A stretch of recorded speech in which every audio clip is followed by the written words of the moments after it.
जय जगन्नाथ। प्रथमे समस्त बंधु मानक आसुथिबा बड़ दिन पई मेरी क्रिसमस। आज देखिबा क्रिसमस रे प्रचुर परिमाण रे बिक्री होतिबा प्लम केक। गत वर्ष मु तो किनिके आनिथिली, ए वर्ष भाबिली निजे तैयारी करिवि बोली। आउ कली मध्य बहुत बढ़िया हला।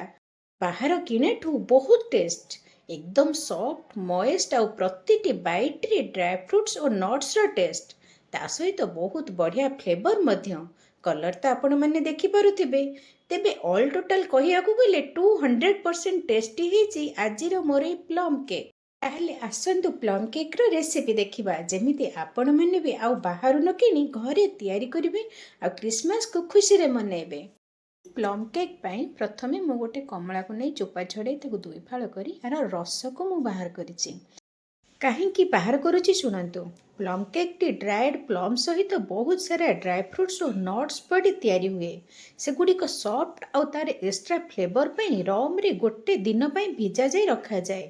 रम बदल रे ऑरेंज जूस किंबा एप्पल जूस भी व्यवहार हो पारिबो। सेथिपई मु एठी फ्रेश ऑरेंज जूस तैयारी कली।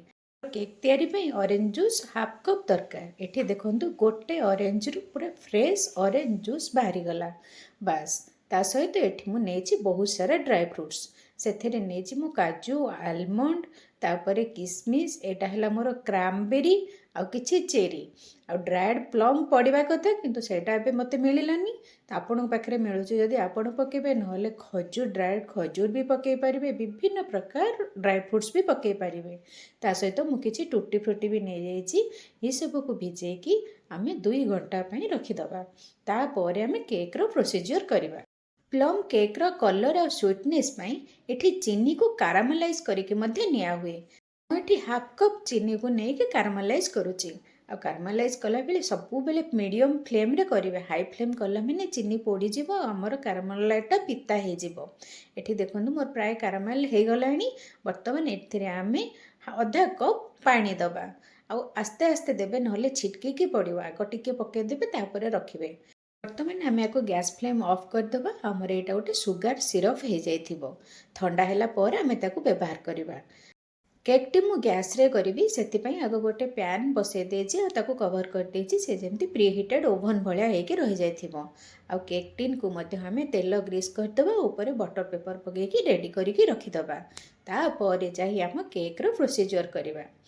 केक पे मु एठी नेछि हाफ कप क्षीर आ 1/4 कप ऑयल नेछि। आग ताको टिके मिसई दबा। ऑयल तो मिसिबनी, तथापि आमे ताको आग टिके फेंटी दबा। ता सहित एठी मु गोटे छना ता ऊपर रखिछि। नेछि 1 कप मैदा, 1/4 स्पून दालचीनी powder, 1/4 spoon dried ginger powder आउ टिके जायफल को मध्य मु ताको एमती ग्रेटिंग करके नै जाइछि। लॉन्ग पाउडर भी पड़े, सेटा मो पाखरे नाही, तेणु हेटा को मु स्किप कर जाइछि। तापरे 1 स्पून बेकिंग पाउडर और हाफ स्पून बेकिंग सोडा, ये सब को आगे आम टे चल दबा। तापरे नहीं 1 पिंच सॉल्ट आउ टे फ्लेवर पाई एक्स्ट्रा वैनिला एसेंस को नहीं जाइए 4-5 ड्रप। बर्तमान आपको आम फेंटा। फेंटिला ये जो सुगार सिरप आम रेडी करके रखी थे, से अधा अधा पकईकी आम बैटर को रेडी करवा। मते ये बैटरटा टिके गाढ़ा लगुच, आउ टे सुगार सिरप को पकाउची। अल्प अल्प पकेवा, ना पानिया हो। ता बाद भी पुणी आम ड्राई फ्रूट्स भी ऑरेंज जूस रे मिसेकी रखीचे, ताकू भी पकेवा, ना पानिया हो गले आम बैटरटी केक टी ठीक से हेनी। से मोर एति जो सुगार सिरप रहीगला मु न पकई ताकू रखीदे। तापर आम जो ड्राई फ्रूट्स को भिजेकी रखी थे, से सबू को ऑरेंज जूस सहित सबू पकईदबा। देखो केते बढ़िया भिजी भी जाइए। आ बास्ना भी तार गोटे सबू जिते बड़े ड्राई फ्रूट्स नट्स भिजी जाऊँगी, यार गोटे बास्ना भी बहुत बढ़िया बाहर। जिते आपण मैंने तैयारी करेंगे प्रकृत में तार जानवे। यहाँ फोन रू तो मुझे बास्नाटा दे पारिनी। तो देखो आमर बैटरटी भी कितने सुंदर दिशुची, बास्ना भी बहुत बढ़िया आसूची। आ प्रति बाइट्स रे आपन को गोटे ना गोटे ड्राई फ्रूट्स नट्स निश्चय मिलिबो। कि क्रिसमस प्लम केक रो स्पेशलिटी। बर्तमान आमर बैटर रेडी हो गला। केक टिन भी आम ऑलरेडी रेडी करके रखीचे। ये बैटर तक एबे केक टिन को सब ट्रांसफर करनबा आ किछि ड्राई फ्रूट्स को ऊपर सजाई दबा। आ एठी मोर मध्य ओवन भी प्रीहीट हो जाइए, माने मोर पैन को मु आगुरु प्रीहीट करि पाए रखी देइथिली। ए वर्तमान आकु ये केक टिन को या भितर ट्रांसफर करबा। आउ आमे आकु पाखापाखि घंटे पर्यंत एकदम लो फ्लेम रे आकु बेक करबा। देखंतु घंटे पर मु कवर खोलिकी देखौची केते सुंदर हमर केक रो कलर टी हो जाइए, आ फुली भी जाइए। ବ୍ୟାଟର ଦେଲା ବେଳେ କେତେ ଖାଲି ଥିଲା ସବୁତକ ପୂରିକି ଆମର କେକ୍ଟି ବହୁତ ବଢ଼ିଆ ହେଇଯାଇଛି। ବର୍ତ୍ତମାନ କେକ୍କୁ ଆମେ ଥଣ୍ଡା ହେବା ପାଇଁ ଛାଡ଼ିବା। ଯାଇକି ଥଣ୍ଡା ହେଲା ପରେ ଆମେ ୟାକୁ ଡିମୋଲ୍ଡ କରିବା, ଯେମିତିକି ଆମ କେକ୍ଟି ବହୁତ ସହଜରେ ବାହାରି ଆସିବ।